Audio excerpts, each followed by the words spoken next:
the Facebook thing. Yeah.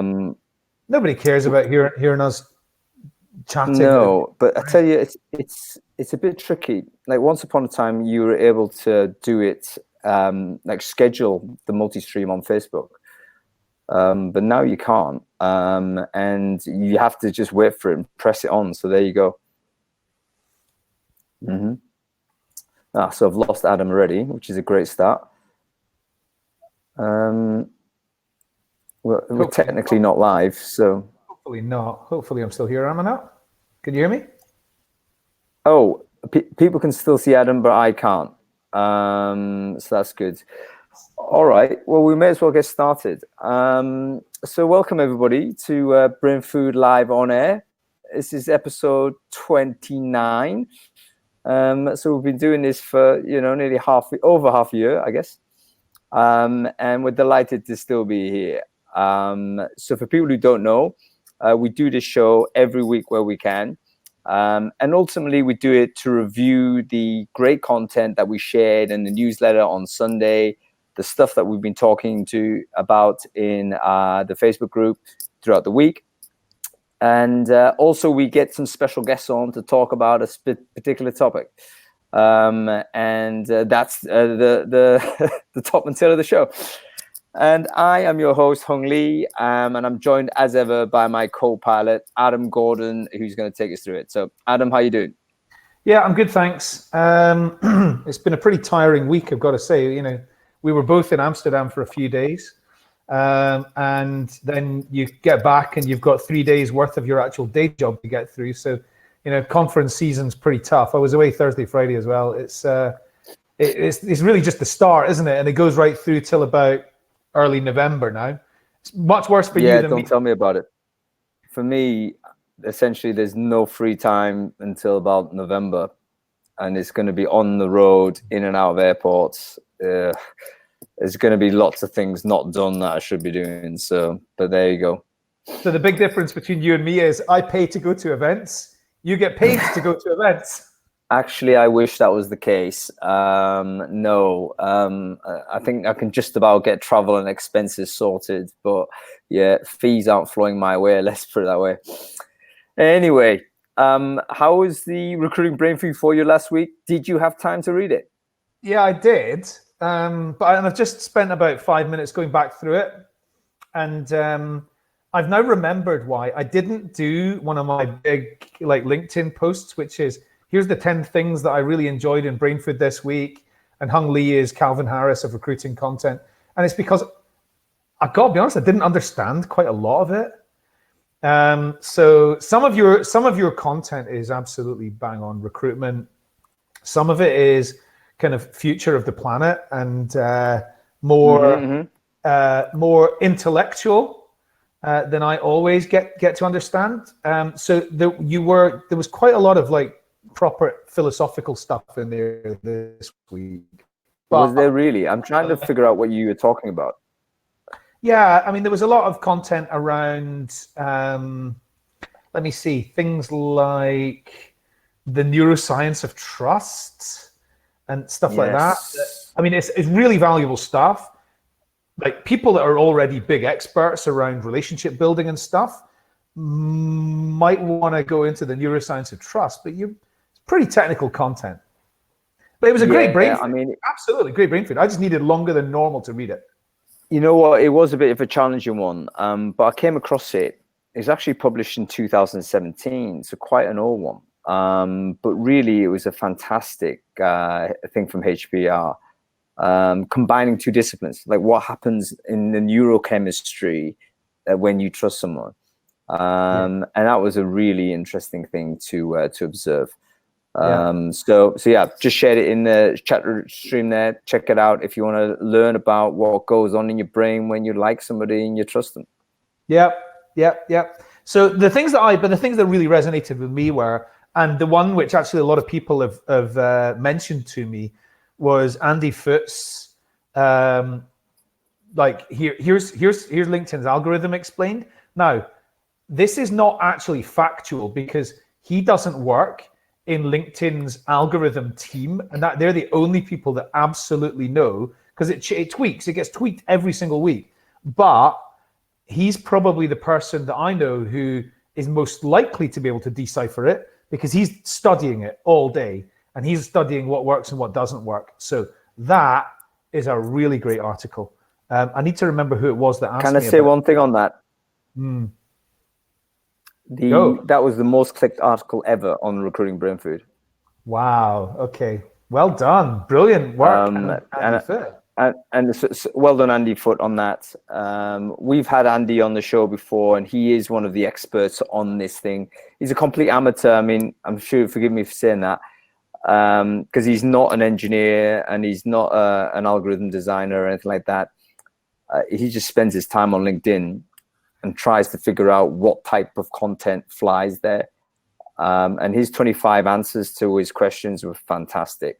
You absolutely have to read that post if you care about inbound marketing. Absolutely. It was great. The next one that I really quite enjoyed reading was a piece of content of yours. You don't often put a lot of your own content in there. You're normally kind of the commentator, but your How to Hire in Poland article was excellent. Yes.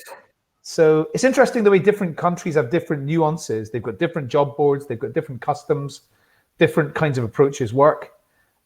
So you know what, you say it's my content, but actually it's crowdsourced content, as everything I do is. So this is all from the Polish recruiters that subscribe to Recruiting Brainfood. So big shout out to all the people who did that. And this project emerged simply because we were aware that of these local differences that can actually make a decisive difference in how you recruit. One of the things that is true in recruiting is that we have a universalistic attitude to it. We often provide solutions that sound as if they would work across all countries and off all territories.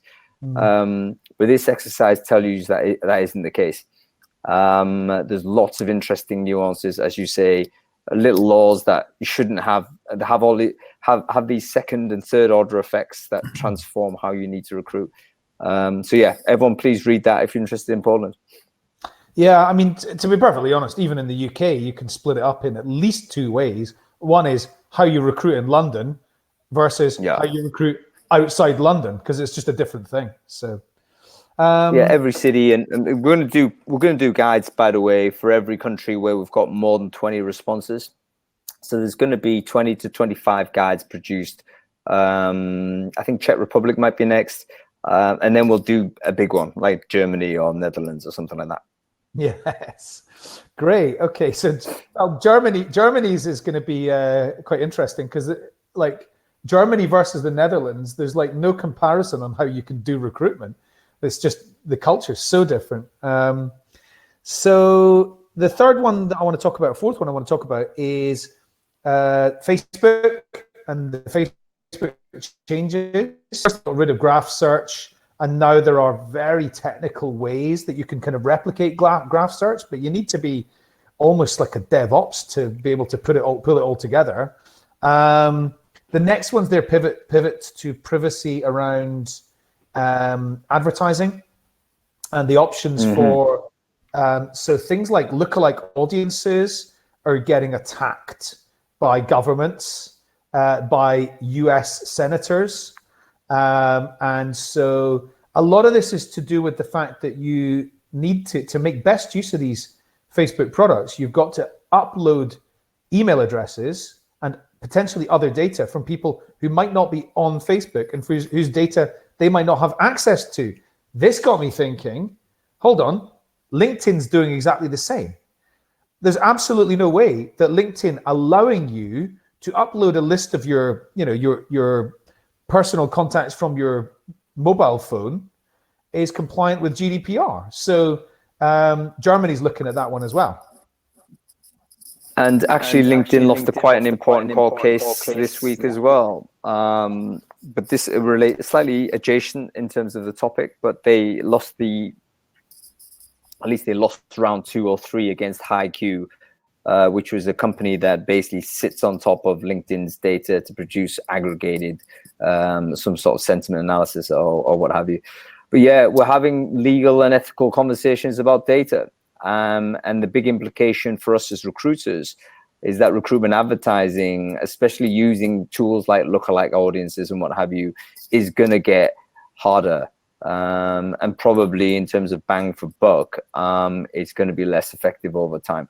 And I think that's the price we're going to have to pay for more user protections. It ultimately means that for a recruiter, life is going to get harder. Yeah, absolutely.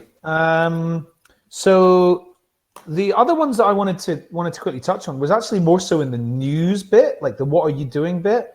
Yeah, so okay. Brilliant work, Arctic Shores. My friends at Arctic Shores, they've raised a pretty large chunk to make gamified recruitment even more sophisticated. You know those guys? I do. Robert's a great guy. I know Bianca as well, who does the marketing. Arctic Shores sponsored Brainfood a couple of weeks ago, so they're one of our friends here. Delighted to see how they've done. Yeah, absolutely. And then the other one was the other big one in that kind of same sort of area of interest is Culture Amp. Raised something crazy, like 100 million or something like that. Series E, I think they call it. So they've raised a vast amount of money. And yeah, they are not going to be, that is not going to be a product that's core purpose is measuring employee happiness this time next year. No. It's going to be doing things that are much more mainstream, I would expect. I mean, people are more expert at me about what happens when you raise a huge amount of money. We'll tell you what the roadmap is there. But yeah, internal mobility, a sentiment analysis, team building internally. I can see all that happening for Culture Amp. And you know what? It's fantastic because Bill is on the chat stream there and he's going to come on later. But I remember meeting Damon Klotz back in the day when he was just a young kid. He still is a young kid. I think he's 30 years old or something. But he's now one of their top execs and he's done amazingly well. And nothing could please me more to see that. Yeah, absolutely. Just wanted to respond to Alfred's point or question. Will the UK remain GDPR compliant after the 31st of October? Presumably that's what he means. So GDPR is not legislation. So it's not a law in the UK or anywhere else. It's however, it's a directive, basically. It's a directive. However, the UK has implemented legislation which effectively is faithful to GDPR. So yes, the UK laws will remain faithful to GDPR, but that doesn't mean that most recruitment agencies will. So let's just see what happens. Incidentally, the UK is still not. It's not going to be leaving. It's not going to be leaving the EU on the 31st of October anyway. So you've persistently claimed, Adam, but the reality of it is, by automatic operation of the law, we are out. That is less than 5 weeks away. We'll see. So about a year ago, I bet Hung. I told Hung I was going to buy him a pair of Converse if we actually ever do leave the EU, and I still don't think I'll fork out for those, to be honest. No, I think we're out. I think we'll fudge it. It can only be fudged, to be honest. But yeah, I think there needs to be so many things that stop at the exit. It's just too much in the way. Yeah. Okay. Yeah, I think Bill's right. Anyway, anything else before we move on to our special guest this week? Yeah, I mean, some weeks I could talk for the whole hour about the Brainfood. This week, quite a lot of it was just a little bit over my head, to be honest. Too intellectually stimulating. To be honest with you, I mean, I'm trying to solicit feedback from the Brainfooders as to what kind of content you want to see. And overwhelmingly, people want to see two types, which is give me more sourcing tools, okay, I'm going to give you some sourcing tools. But that will never be the main thing in Brainfood. And the other side of it is, look, we want to see stuff that we're not going to see anywhere else. So hence, you're going to get blacksmiths and executioners and stuff like that as well. Yeah. Anyway, so we're here to talk about employer branding, which is a hugely important and interesting topic. But before we get on, I just want to address a conversation that we've very recently had on Twitter, in which we've had a number of respected people commentate about the lack of diversity on this week's show. And it is true to say that having seen the selection of the people on there, they are all white males. So firstly, I need to say that is 100% on me. So from a guest selection point of view, that is Hung Lee's responsibility. I need to be more mindful of this going forward. I think people would know that having a diverse set of voices is an important thing for us, especially when we talk about the topic of employer branding. And in fact, I hope to weave that into the conversation that we'll have, because the guests we've got on have got far more experience on this topic than I do. So there's no excuses there on my side. I mean, as a media person now, I guess running a live stream and a podcast, that needs to be a responsibility I need to take seriously. So I take that on board. Appreciate the feedback and the bravery it takes to step up and make that feedback public. And we'll do better next time. I just want to add one really quick thing to that. In Hung's just kind of taking responsibility for that. In Hung's slight defense, I absolutely know that he has done a lot of hard work in the 29 weeks that we've been on air to make sure that we have got a good, diverse cross-section of people coming and joining the shows. It's very, very rare that we have this issue. And it's absolutely not, it's not in any way deliberate, and it's not out of some effort by Hung. I see what he does behind the scenes to try and generate a good cross section of guests on here. But it's definitely not intentional. On this point as well, part of the thing that we're doing in the background that I haven't told many people yet is to provide a tool which is going to help me actually identify guests in more efficiently. So that will come out hopefully in the next week or two. And what it is simply a quick product we've built that I hope will enable us to collect information about what people are passionate to talk about. And when opportunities to get guests on board, we'll be able to access hopefully a larger amount of people much more efficiently than we're currently doing. Cool. Anyway, if anybody wants to come onto the show and have a chat with us on this, then let's have that conversation. The policy on this show is we have established guests that are kind of scheduled to come on, but we also invite people on screen if you've got a webcam and Wi-Fi. Anyway, first person on is actually Bill Boorman, and I believe this is the first time he's actually been on the show, which I know we are well overdue with. So, Bill, I'm going to invite you on right now. And I hope we can make it.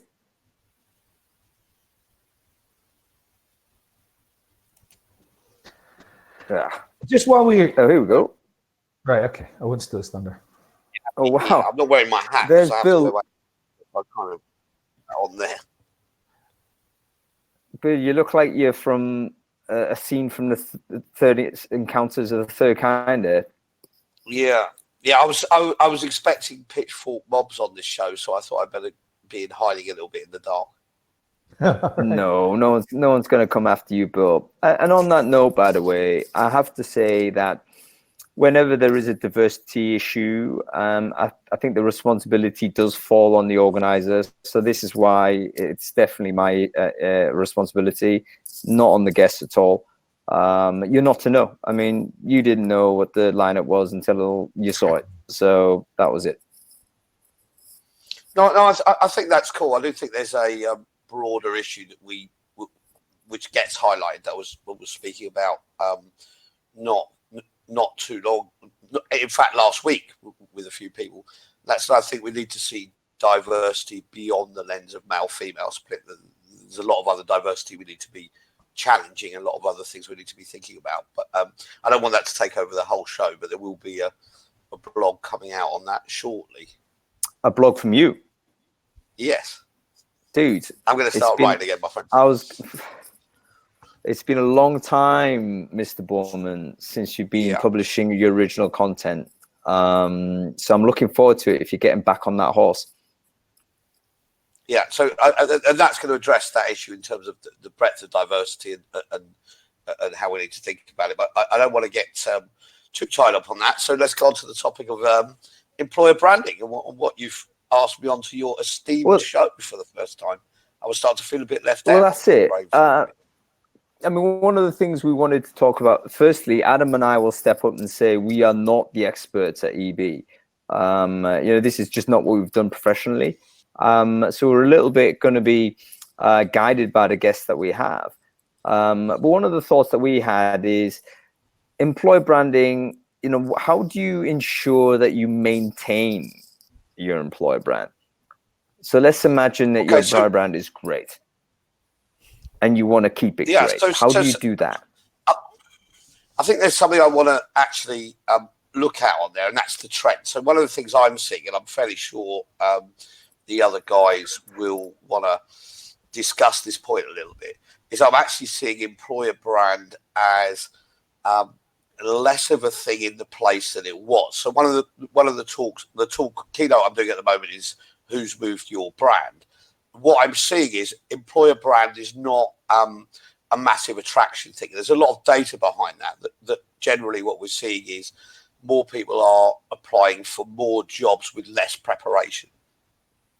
However, what we are seeing is when you're tracking activity on career sites and content, what we're seeing is actually candidates are applying for anything up to 8 times more jobs on quite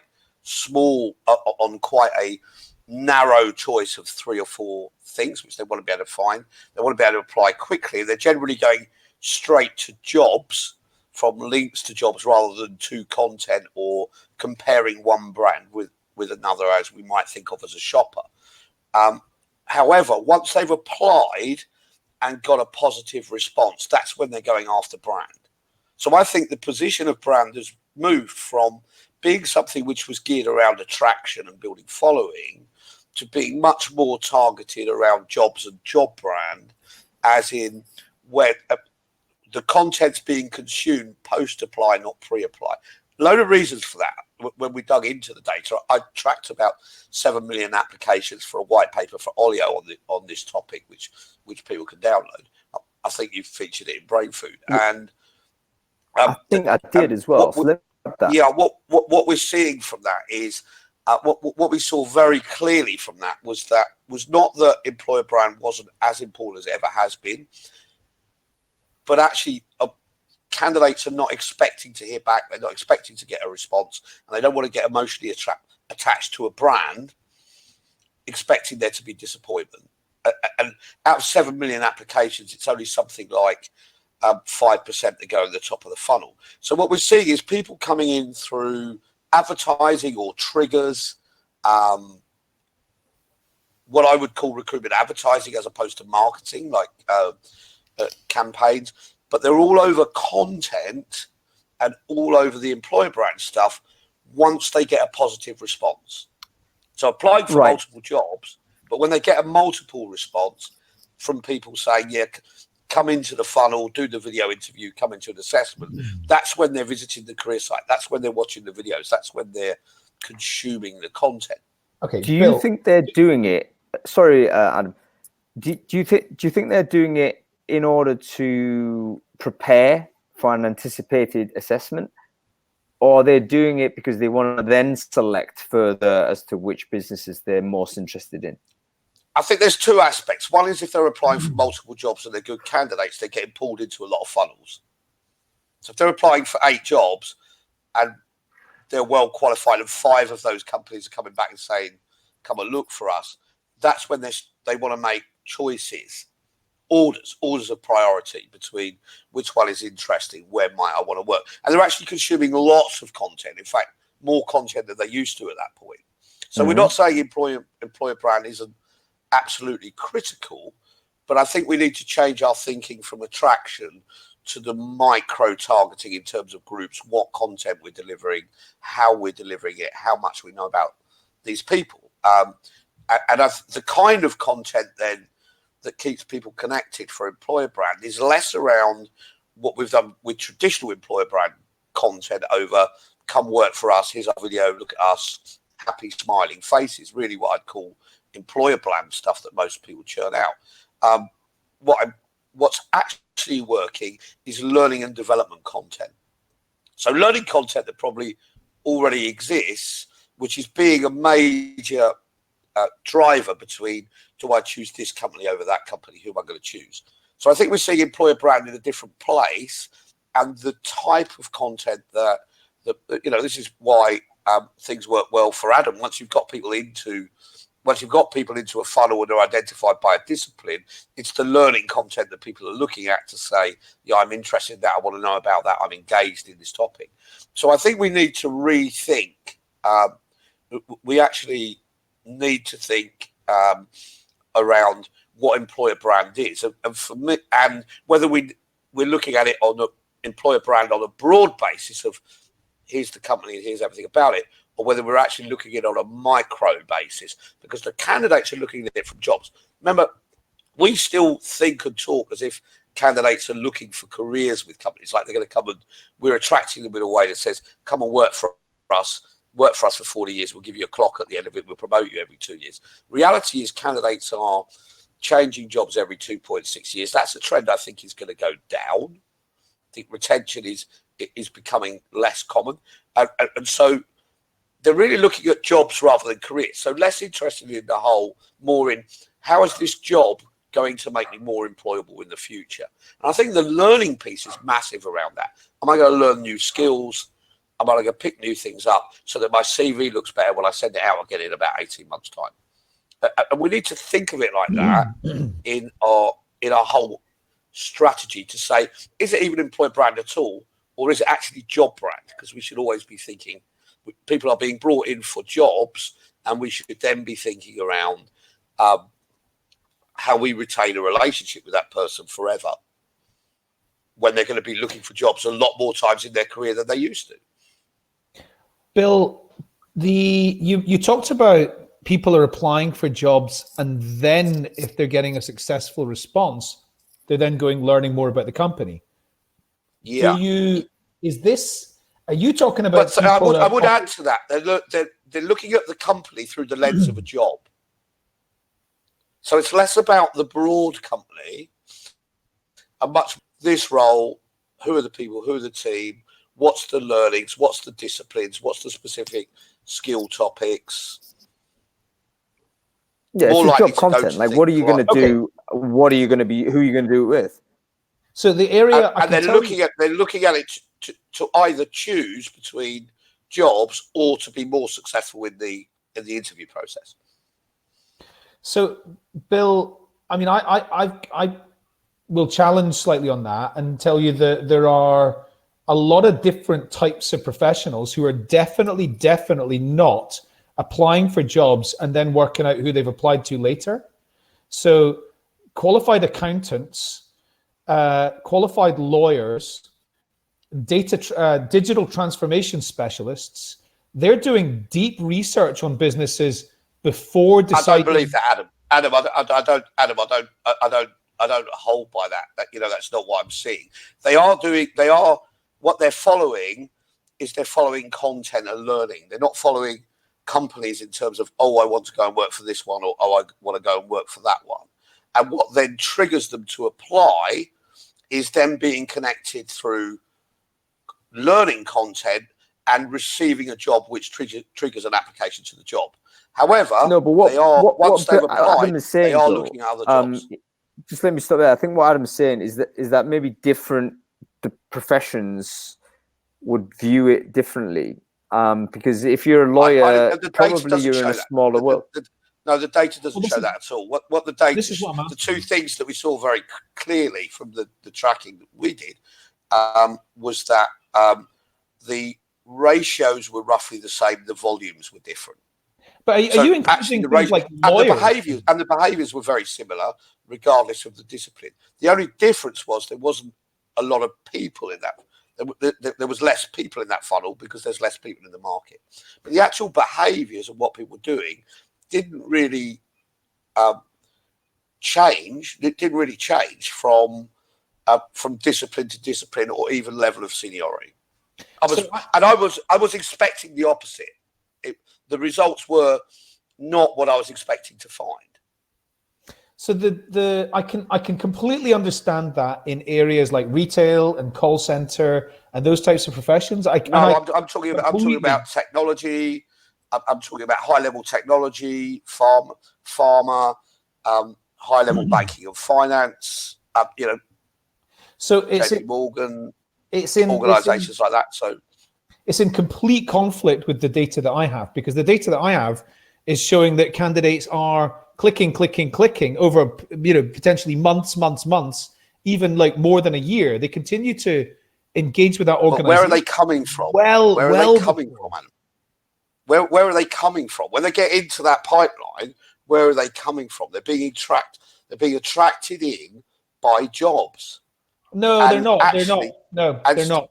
Adam, what was the majority of what we're seeing with any of the nurturing software, including including what you're doing, as I understand it, is we're working off the back of ATS application and data and people who've signed up for a talent network. Those people have come to sites over time for a reason. The trigger that we're seeing that's bringing them there is generally jobs, but it's content that keeps them there, that keeps them connected, that is sticky. That's why there's a very real opportunity within niches for technologies like yours and others. Other brands are available. Yeah, no, you are right.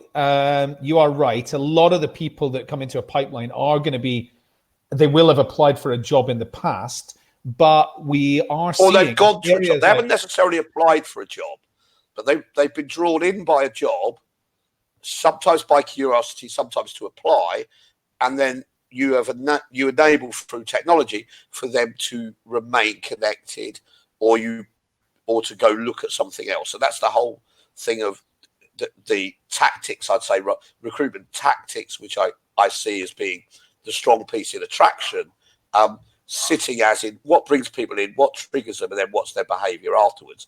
And then the challenge is, how do we stay connected with them forever? So, Bill, Brian, a couple of questions. Brian's asked if you can define learning content a little bit more.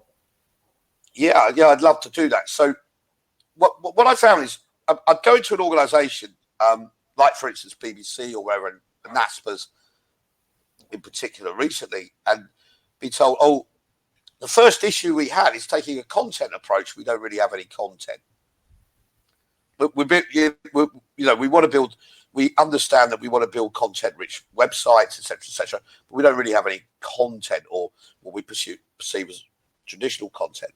Actually, when we've gone back and said, okay, and I've said, let me go and talk to the learning and development team. That's why I believe recruiting and learning and development will ultimately become one single function within HR. It's happening. It's already my vision of. Yeah, that's my vision of where we're going.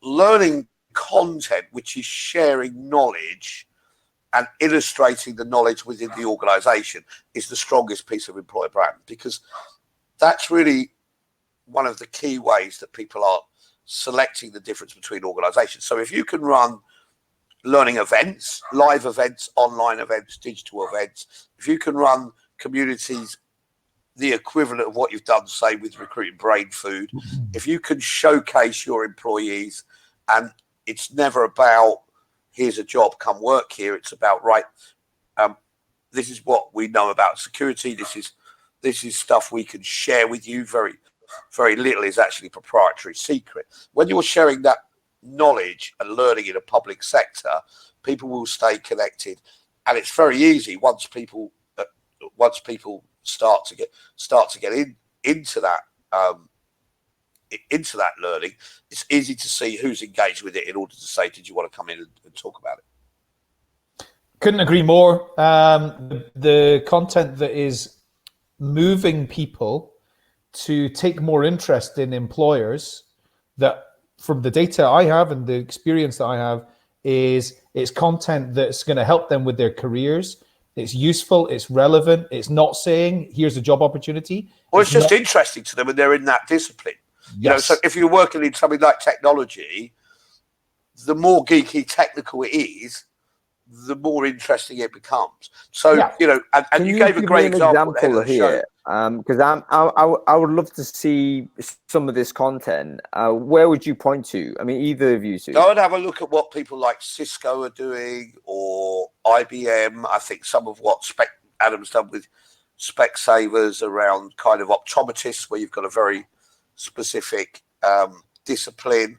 There's lots of content out there which is geared around learning. If you look at some of what NASPERS is putting out now, from the various NASPERS companies, there's 150 of those, where we're really looking at what can we take from a learning environment, and you might not even see it in a recruiting lens, because what's going out is invitations to meetups, is webinars, is sessions on very technical discipline-based learning. I think part of this is going to be the more that people move companies, the more they're going to lose traditional corporate learning. So if you're in a company, your traditional path was every 18 months, you would have done at least one career development review. We would have sent you on a course, imprisoned you in a classroom. You would have learned some stuff. We promote you and we train you every year. The more people don't work for companies for shorter periods of time, the more learning goes from being something which was provided by companies to something which people have to do for themselves, and a lot of cases have to do for free. So if you can provide that high level of learning, if I learn from someone, if I watch a webinar or a session in a discipline that I'm interested in, just think about it in recruiting terms, right? Recruiters, think about how many people go to an event like SOSU or SourceCon, read the sourcing stuff, and then go, oh, I want to go and work with CLO because I want to go and work with Balash. I want to go and work with this person because I'm learning stuff from them. And what could I learn? I want to go and work with. I remember Balash going to work for Glenn Cathy for that very reason, saying, it's his blog. I learned my stuff from him. That's who I want to go and work for. That's massive. All right. One more thing. I just no, I'm going to bring Bryan on soon because he's asked some great questions, and I've just seen them in the question tab, and I didn't see him in the stream, but I'm going to get him on shortly. But before I do that, I just want to address David's comment, where David's talked about the tech companies being particularly good at this, and that's very interesting, he said, because there seems to be an engineering section and a lot of these tech companies that are addressing directly this audience that they want to recruit from. I wonder whether they've been sensitized to it by the challenges of recruiting for tech. They had to get deeper into it. It's kind of easier, Hun. The answer to that is it's easier in tech because there is something to teach. It's much easier to define these are the learning pieces in tech, and they've been quicker to recognise that the attraction is around learning. That's what will bring people in, not on the happy videos that we've been spending millions of dollars making. But you can actually apply it in any discipline. Any discipline will make it work. You can, as long as there's something that the people are going to learn that's going to help them with their career. So the best example I know is Specsavers, who run an initiative in Northern Europe called Green Club. They don't mention Specsavers anywhere. It's an online community. It's offline events program. It's all about learning and development for optometrists. It's all about technology, innovation, better ways of treating patients, better ways of making money. The store director. And can I just answer two questions on the feed? Sorry to interrupt you, Adam, but I've just picked a couple of things up that I wanted to answer. Andy has said data on the impact of content on active and passive candidates. There are no active and passive candidates. Just let's forget that principle. Let's move on from that. The second thing is, well, hang on. David has said, why would you say there's no such thing as active or passive candidates? pretty because well. I think if we look at the length of service with companies, everybody is in the market. Employer readiness, in which people are more likely to move than less at different times. But I think everyone is thinking about their next job, not their next career. So agreed. The people have moved, the companies haven't. And this is part of how we need to rethink. Now, the other thing that I wanted to pick up on is David Galley is saying regulation compliance is a common topic people use for this, a lot of industries, but it's so boring. It is boring, but it's not boring to people who need to know that stuff. Yeah. If I work in regulation compliance, if content is boring to me because it's too technical or too difficult to understand, it'll probably be really good, and only the right people will engage with that content. Well, only people I would want to hire. Technical sourcing is really boring for regulatory compliance people. That's probably true. Yeah, and all that stuff, right? Okay. And Bill, I'll shut up now so you can get Bryan. No, Bill, before I let you go, because I know the sun is shining and I dare say beers be coming on your way anytime soon. I just want to ask one more question. If you could say to a company, give them one bit of advice to future-proof their employer brand, what would that be? I think really you've just got to work on looking at what attracts people. The first thing is move it and create conversations and connections. And if you're running employer brand, if you're working in recruitment marketing, whatever you're doing, your job's to mobilize, not to manage. So you got to mobilize what's going on and make sure the connections are out there. That sometimes means you need to put a bit of tech behind it, but don't try and overanalyze that. Andy, I'll gladly answer that question another time. I know Bryan wants to get in, and we'll have a talk about it. Come to True London on November the 7th. Where is a plug for you? Absolutely, everyone should go to True London. Bill, do you have the link for that? It's True London N. True London 10N, and I'll plug it in comments. When you move on from me, I'll pull it up and stick it in comments. Do that, Bill, because I think everyone should go to this event. It is a 10-year anniversary of one of the best events that I've ever been to, and it promises to be spectacular. Bill, I'm going to say goodbye to you. Hopefully, I'll see you next week. Are you going to Cologne? I'll be in Cologne. I'll see you in Cologne. Awesome. I'll see you there, man. Feel like foreigners. All right. So always interesting to get Bill on screen. Even though, I was a bit disturbed by the halo effect that he had in the back there. But we're going to move swiftly on because I'm really keen to get Bryan Chaney on. He's been waiting very patiently. And he's got some really great comments already on this chat stream here. So let's get Bryan on and see what he has got to say about the topic at hand. So while Bryan's coming on, I agree with almost everything Bill said there, but lawyers are not applying to jobs as lawyers with other law firms and then go and finding out about it. But that said, yeah, I agree with you as well.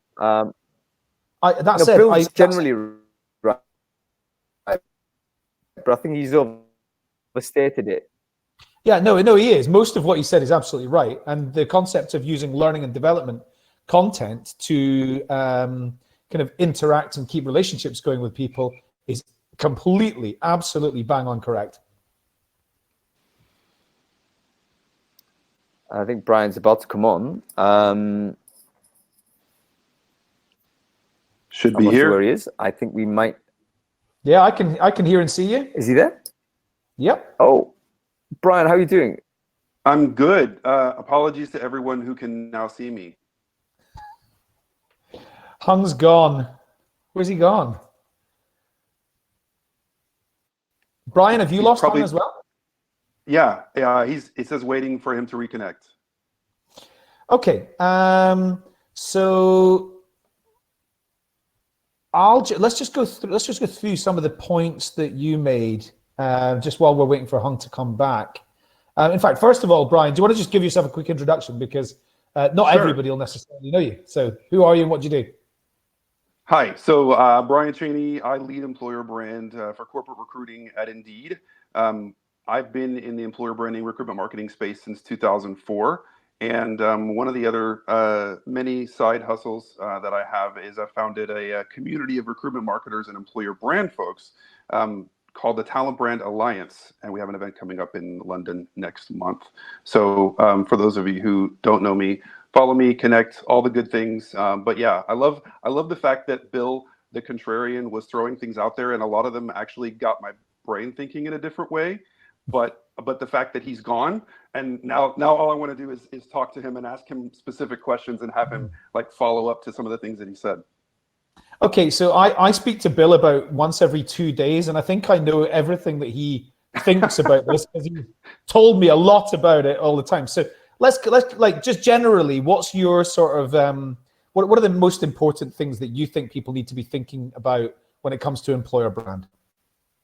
Well, so I think part of it is defining it. So in the UK, across Europe, there's a lot more history or legacy around employer brands. So the expectations are a bit different than they would be here in the States. So for me, my employer brand team manages recruitment advertising, marketing, employer branding. So when you think about content production, you think about career sites, videos, social media, all of those things, marketing collateral, all those things exist, as well as reputation management on various sites. They exist under my employer brand team, but that's not always the case. And so sometimes employer brand is just, okay, you're working on the hires that we're going to make in 2 years, versus the recruitment advertising, recruitment marketing, HR marketing folks who are saying, hey, we need to focus on the hires that we need to make next month. And so I think understanding that, kind of setting that playing field is first. But I think what people need to understand is that employer branding is much, much bigger than talent attraction and recruitment. I feel like it's the things that it impacts and impact it are much, much bigger. That just happens to be where we sit within the organization today. Okay, so I've been involved in lots of arguments about whether employer branding is an element, is a facet of talent attraction, or whether talent attraction is a facet of employer branding, or is something adjacent to employer branding. Can you explain a little bit more about what you mean? It's much bigger than talent attraction. So when you think about employer branding, it's not just getting people in the door. It's also managing the experience. It's also making sure that what you are selling is what you're delivering on the back end, and then it's every touch point. So are you supporting people? Are you actually helping them move in their careers? Is there internal mobility? Are you supporting their personal development within the organization? There's also internal comms and PR and all these other teams that are impacted by the employer brand and impact the employer brand, but they don't have the direct line item responsibility, or they just haven't drawn that conclusion. They're focused on their deliverables, and all of these things impact someone's impression of a company as an employer.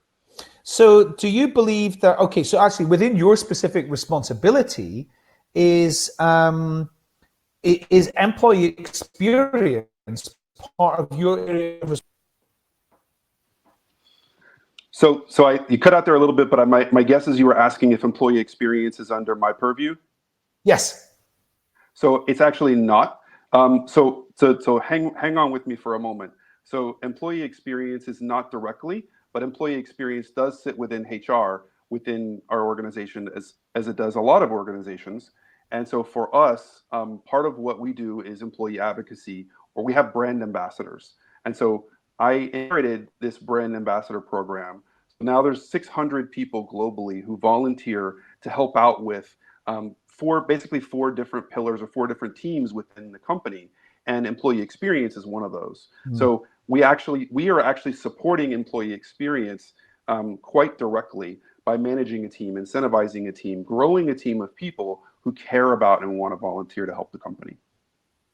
Okay.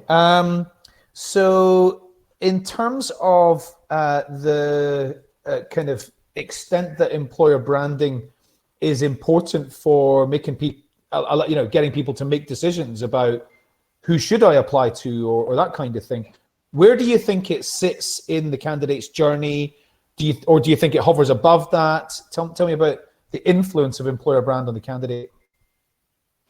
So I feel like employer brand is influencing the candidate before they start their job search. So when you think about employer brand, everything that you know of from employer brand is what you see on your TV program to what you're inundated with media-wise, right? So you think about those companies who might have consumer-facing products, so they spend the money to get in front of you. So you're impacting the companies that you think of when you think about, oh, who should I apply to?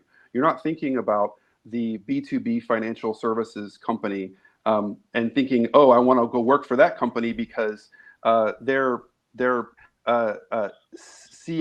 CFM Hill or whatever the case may be, right? I want to work for them. I've never seen them. I don't recognize them. I don't know what they do.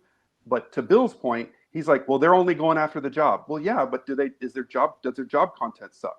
Is it searchable? Are they able to actually find their job content? And then once they found the job content, I've got no idea who this company is.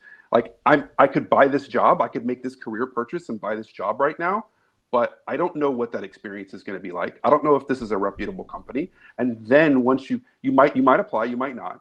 But at that point, especially if you've applied, then you go look for information to justify the application decision, the purchase decision that you've just made. Okay, so it sounds like some of what you're saying is concurrent with what Bill's research found, but at the same time, you've said that employer branding does impact on whether or not people are going to actually apply to that organization. And I think that's probably right, because I was in a workshop last week with one representative of Gen X, is it Gen Z? She's 21 years old. The new one that's coming into the workforce just now. And she said, it's Gen Z. Yeah, so she said, I want to work for a company that I already know what they do. I already like what they do. And I want to feel proud when I'm telling my friends and they already know what the company does. So I do think that that employer brand kind of does extend to the entire company brand. And that, what I want to touch on just now is like, where's the handoff between overall company brand and employer brand? So I don't view it as a handoff. So I view it as a 99% overlap.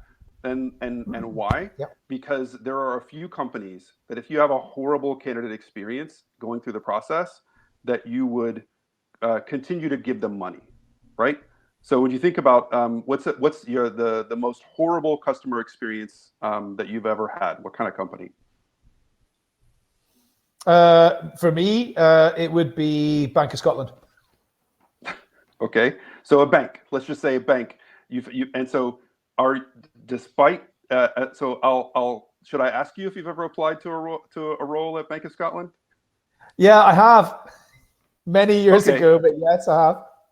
Okay, and when was the last time you gave them money that you didn't expect back? Today. I've used them for 20 years, but I just can't bring myself to leave. Why is that? I can't be bothered. I'm a customer.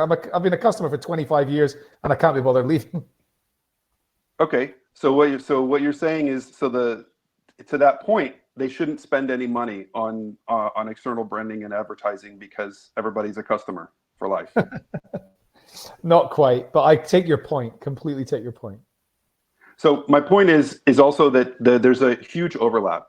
And most people, and the number is about 83%. And I'll find it and I'll share it, and I might tweet it out. But the number is people who would choose not to give business to an organization where they've had a horrible candidate experience. It's huge. It's either 73 or 83, but I'll find it. It's huge, and so you understand that there's. And I think Virgin Airlines actually did a study a while back, and they had opportunity costs from horrible candidate experience, and they went back and they re-engineered their whole process, based on that, based on knowing that the people would tell them that they would stop flying with them. Yeah. Okay, So, listen. So there's huge overlap. Go ahead. Yeah. So listen, you had quite a few questions around Bill's point about learning content, and so Bill's point is that companies need to keep extended relationships with people right through the course of their career. Everybody's a candidate from the moment they enter the workplace till the moment they retire. And if companies want to keep ongoing relationships with potential candidates, they can't do that with what we would classify as traditional employer branding, employee videos, and here's what it's like to work here, and yeah, here's the benefits and job descriptions, and that's candidates don't want that. But what they do want is ongoing, useful, relevant content that is going to generate goodwill. So I think that's Bill's point around learning content. So useful, relevant things that are going to generate goodwill and are going to continue the cadence of that relationship, throughout the periods where the people are not looking for jobs. Yeah, exactly. And that's the only way that you're going to continue the conversation, right? So if someone's not motivated by what you've got to offer, if they're not motivated by the job, or if they're not motivated by changing a career, even though we say that they're not motivated by careers, that's the premise, right? Then if they're not motivated by what we're selling, then they're not going to be motivated to maintain that relationship, which means we're going to start that conversation over again every single time they want to change a job, right? Yeah. And so if we think about that in that way, I love the fact that Bill mentioned that, because that's why I wanted him to define learning, because learning could be here's a specific shortcut to use in your tech stack, and here's a specific thing that you can use that's useful, right? Useful, valuable, interesting, even entertaining. Those are the things that we actually strive for, because we know that just marketing and selling the job, you're only selling one thing. It's like yelling that you're selling peanuts, and you could be walking through the section of people where everyone is deathly allergic. You don't know. So you have to understand that you have to have several different things that you're offering.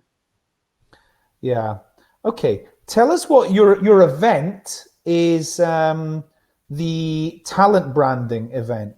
Tell us I know I asked you this myself online the other day. What do you mean by talent brand? Why is that? What's the difference between talent brand and employer brand to you? Yeah. So traditionally employer brand.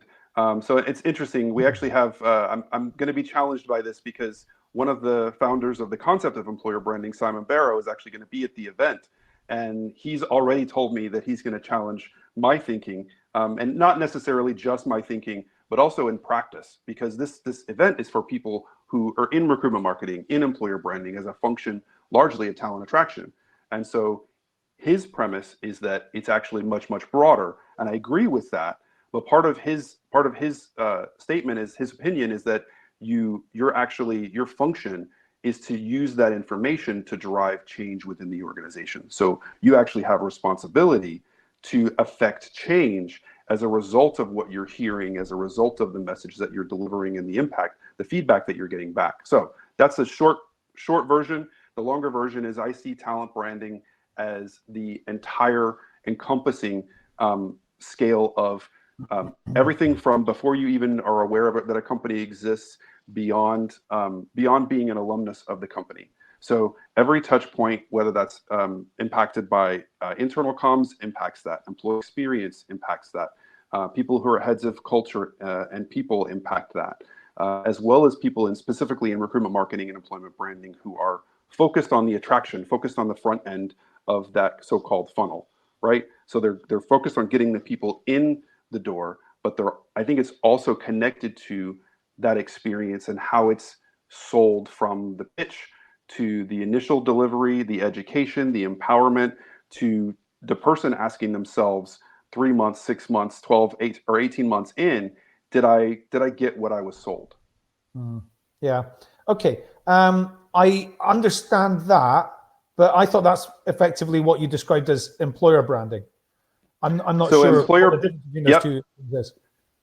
So employer branding is effectively how a company wishes to be seen. That's how I view it. and Okay. and it's great. I would love to be seen as a supermodel, but that's not happening. So it's a matter of what I can sell, what I have, the values that I have, and then me packaging that up based on an overlap of what the people around me tell me. So if all the people around me tell me I'm a supermodel, I'm probably going to tell other people that I'm a supermodel, because that's the feedback, that's the information that I'm getting. But thankfully, I've got people around me who are a bit more honest. So I understand what I'm working with. And so each company understands these are the values, these are the things that we have, this is what we're selling and delivering.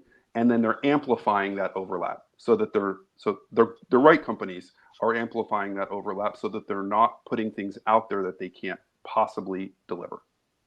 Okay, that's fine. So I don't know whether we need to meet in the middle and agree on a different definition, but my definition of talent brand is it's a facet of employer branding, and it is the brand of like your hiring managers and the people doing the jobs and using them, which normally manifests in things like career stories and that type of thing. Lee's got a question for you, which is, I don't know of the significance of the question, but Lee is interested to know if you've ever been a recruiter. So I've never had the title of a recruiter. I've recruited, and I started my job in sourcing. So I was sourcing, identifying, having initial engagement conversations, getting people into the process. So not technically the title of a recruiter, but I've recruited for several years. Yeah. Okay. So on Bill's remark, sorry, I may have used employer branding and employer brand interchangeably. I do know the difference between the two things. In terms of employer branding, I've got a challenge for you as a representative of the employer branding community. My challenge is that if I look at most employer branding activities today that large organizations do, it's all what I would call point of sale material. So it's all focused on the career site, job descriptions, employee stories, things that are designed for people that are effectively in the market looking for opportunities. And I don't think they are achieving nearly enough influence with the 80% of people who aren't in the market looking for jobs. Would you agree with that, or would you disagree with that? I would likely agree with that, because to Bill's previous point, a lot of the content out there is not compelling. It's all very much check boxes and sameness. In fact, I agree so much that I purchased the domain employerbranding.com. I'll figure out what I end up doing with that, but sell it to Bill. But I could sell it to Bill if or either that, or I might sell it to him for a couple of pints in London in a few weeks. Well, that's quite a lot of money, to be honest. So okay. Now the other thing that I wanted to ask you about was in terms of employer brand, you said that at the very beginning, you said that you believe that it's a discipline which is more mature in the UK and Europe. I'm not sure if all of Europe's true, but certainly in the UK. Why do you think that is? Because I absolutely agree with you. I feel like a lot of the conversation in the USA, in fact, in general online, is as if it's a new subject. So why do you think that it's a subject that got earlier traction faster in the UK than it did in the USA? I think a lot more of the work was put on the recruiters. I also think that the hype engine, which picked up about 10 or so years ago, was really, really strong in the US. So it's really just started to get more mature here. I do see people with years of employer branding work and related work, not all across all of Europe, to your point, but to the UK, to Germany, to a lot of countries, Netherlands, who have been hiring people with those titles. Yeah. Okay. It may also be because of the freedom of movement in the EU, the much larger population within Europe. I think people are probably a bit more mobile maybe in Europe. There are a couple of Absolutely. I think the mobility of the workforce, I think the fact that you can hop in a car and cross 4 countries, I think that's great. But I think that kind of mobility lends itself to more of a marketing message that's needed to grab that talent. And I also feel like please tell me if you think I'm wrong, or anybody in the chat, but my impression is that the folks who have had the job a little bit longer across Europe or in different countries, we can talk specifically about the UK if you'd like, but the messages are a bit safer. It's a bit it's a bit more of a checkbox, whereas it seems that in the States people are willing to throw more things against the wall to see what sticks. So they're a bit more desperate for the talent. Yeah, no, I would agree with that. I think that you get some pretty bold messages in places like the Netherlands, but I think a lot of Europe is definitely a bit safer with its kind of advertising and marketing in general, not just within the employment area. So the last thing I want to ask you about is, if somebody, a lot of people move from, and I hadn't seen this until the last few years, but a lot of people are moving now from jobs as recruiters into the employer brand area. What advice would you give to somebody who is thinking about making a move into employer brand? How do they develop the right skills to get the interview, to then get the job, and then, you know, what do they should they be thinking about when they're first in that job? What does should the transition look like? So I think you should absolutely look at specific resources. Think about community. Think about asking other people within the role, connecting with them. The one thing I'll say, though, is that for every single employer branding professional that I've connected to, talked to, spent any time with, their journey is completely different than everyone else's. Meaning the principles, the nuts and bolts, the bits about how things work are relatively similar, but knowing how to be successful is very, very different depending upon the region, depending upon the company, depending upon the skill set that they were trying to recruit in those challenges. I know because I've done the same thing in different organizations and failed miserably, which is great. So it's just understanding that seek out those resources, but understand that it's only an outline, and you have to build your own playbook at every company.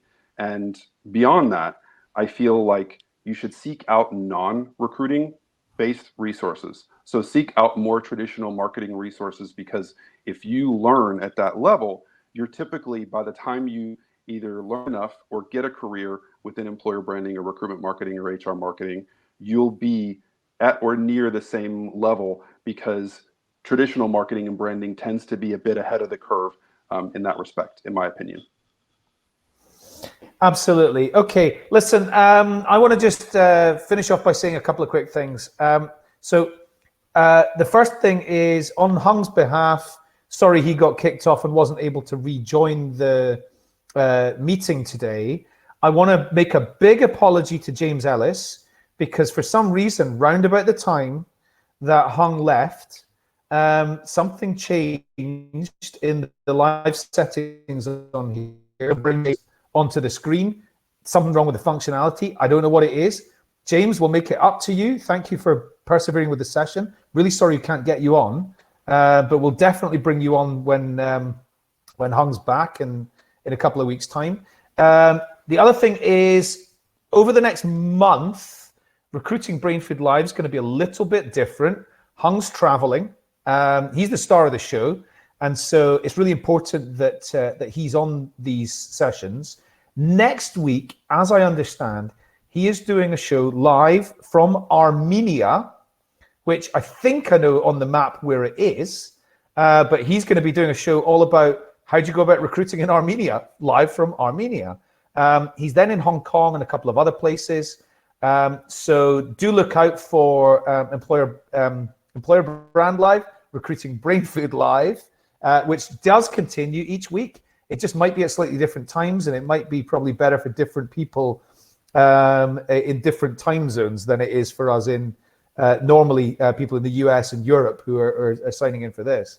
Thank you very much to Bill Boorman. I'm really glad that Bill's going to be doing more writing. That's cool. That's definitely been missing for a while. Obviously, follow Bill online.